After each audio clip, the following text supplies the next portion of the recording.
When you look at black horror, it's clear that its origins start in the 70s with the success of blaxploitation horror films like Blackie. The 70s saw the production of many horror films that placed black Americans at the forefront of the genre. But where did all that momentum go in the 80s? Surprisingly, with all of the successful black horror films to come from the 70s, there are literally no black horror films made in the 80s with the exception of one independent film, The Black Devil Doll from Hell. But when it came to mainstream horror though, black horror vanished. And in today's video, we're going to look at why there are little to no black horror movies in the 80s and look at some of the most iconic black horror characters to come out of this time period. The 80s were the defining era of horror. It's the era that we all associate with the genre. And you even see some of the most iconic black horror characters that we all know and love in this time period. However, the issue is that instead of seeing black people in the main character roles like we did in the 70s, we see them relegated to side characters in the mainstream films of the 80s. Although the horror genre saw the biggest boom in horror, there was a severe lack of black horror in the 80s. There are literally no black-stream horror films in the 80s, and this is coming off the back of the successful 70s blaxploitation era. Why is that? Maybe black audiences were the guinea pigs for a potentially successful genre. Maybe blaxploitation horror films were a trend, but there are several other concrete factors that contributed to the decline to black horror films in the 80s. To start, American International Pictures was sold in 1979. AIP was one of the leading distributors and producers of blaxploitation horror in the 70s. They produced films like Blackula, Abby, and JD's Revenge. AIP was also ran by MGM, who produced Shaft, which sent the genre into overdrive. Another giant in the blaxploitation genre had also fallen. Dimension Pictures Inc. went out of business in 1981. Dimension Pictures was one of the leading producers of blaxploitation films in the 70s, creating Dolomite and Dr. Black and Mr. Hyde. Cinemation Industries, which distributed Sweet Sweetback Badass Song, also went bankrupt in 1975 to join the list. So what we are seeing is that all the production and distribution companies that were invested in blaxploitation had either gone bankrupt or had been sold by the 80s. At the same time, in the 70s, Jaws became the highest grossing film in horror history. Horror was no longer a genre for a select few. Horror had now produced a blockbuster, and just like Spielberg had stepped onto the scene with Jaws, many of his peers had also made hits in the 70s on a fraction of his budget with films like John Carpenter's Halloween. Horror had effectively gone mainstream, especially with the advent of home video and VCRs. The independent film school generation of the 70s were no longer rookies and were now getting blockbuster budgets. And to further divert focus away from the black horror genre, Stephen King had just wrote Carrie in the 70s, and the first adaptations of his work were beginning. The 80s saw the adaptation of a lot of King's work, and it's no surprise that King is known for stories taking place in predominantly white neighborhoods on the East Coast. So, in its early and most vulnerable stages, black horror was a genre created out of a cultural revolution. And in its shaky beginnings, although it played its role in providing a platform for black culture to be viewed in mass, it was susceptible to exploitation. The exploitation that we see of the black horror is that of the trend. Many horror fans are aware that horror movies move in waves, and it only takes the success of one film to spawn an entire flurry of productions similar to that project. The 80s saw it with the slasher and the success of Halloween.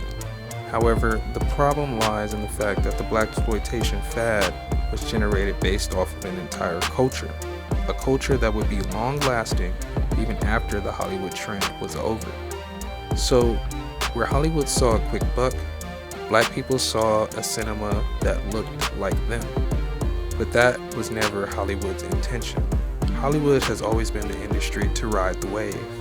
Unfortunately, all the momentum that was built up in the 70s completely stalled in the 80s, only to get somewhat revitalized in the 90s. But with this being said, there was still some representation.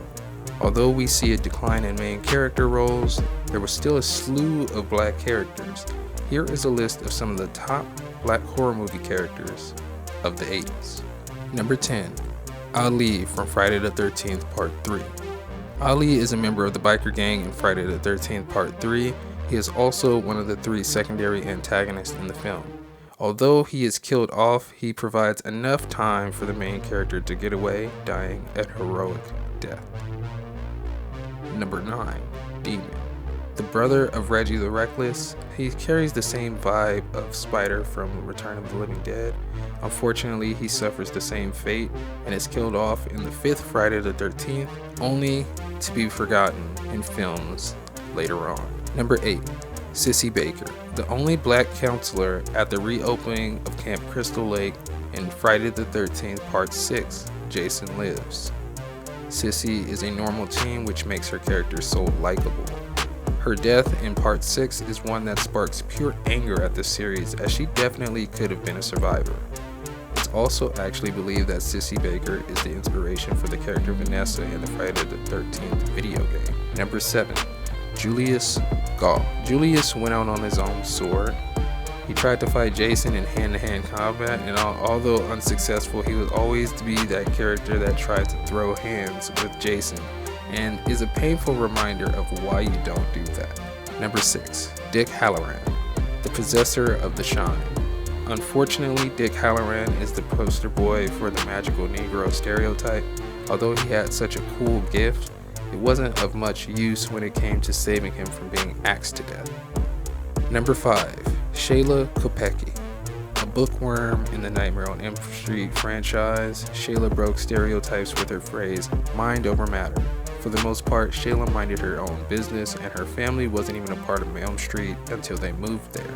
Unfortunately, she was killed by being pulled unwittingly into a dream with Alice, which ends up getting her killed. Shayla did not make it to the end, and seemingly had no real bearing on the main story and was reduced to kill fodder in the series. Number 4, Spider.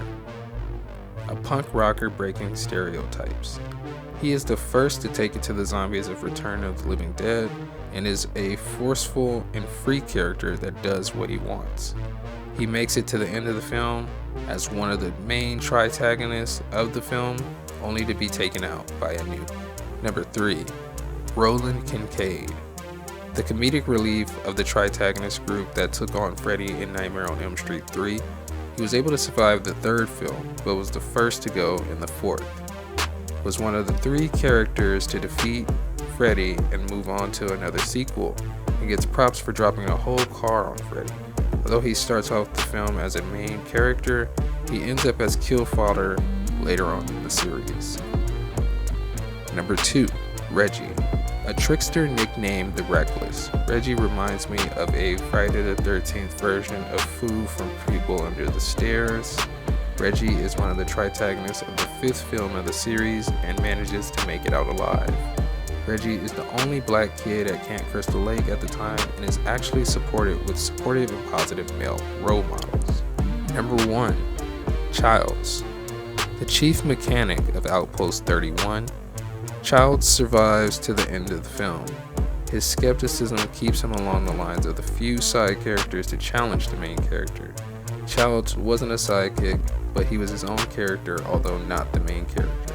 Childs could have easily taken on the main character role of the film, but doesn't. So there you have it, a list of the top 10 black horror movie characters of the 80s. If you like this video, please like this video. If you dislike this video, dislike the video, and tell us, who was your favorite 80s black horror character and why? So we'll see you in the next one. Peace. Do you enjoy scary stories? Check out our podcast, The Blue Porch Presents, where we upload original horror stories monthly. These are original stories independently produced by the Blue Porch, and you can get a physical copy online on Amazon Kindle. Support the Blue Porch by getting yourself a physical or digital copy of all of our stories for as little as $2.99, and be on the lookout for new releases in the future. Thank you.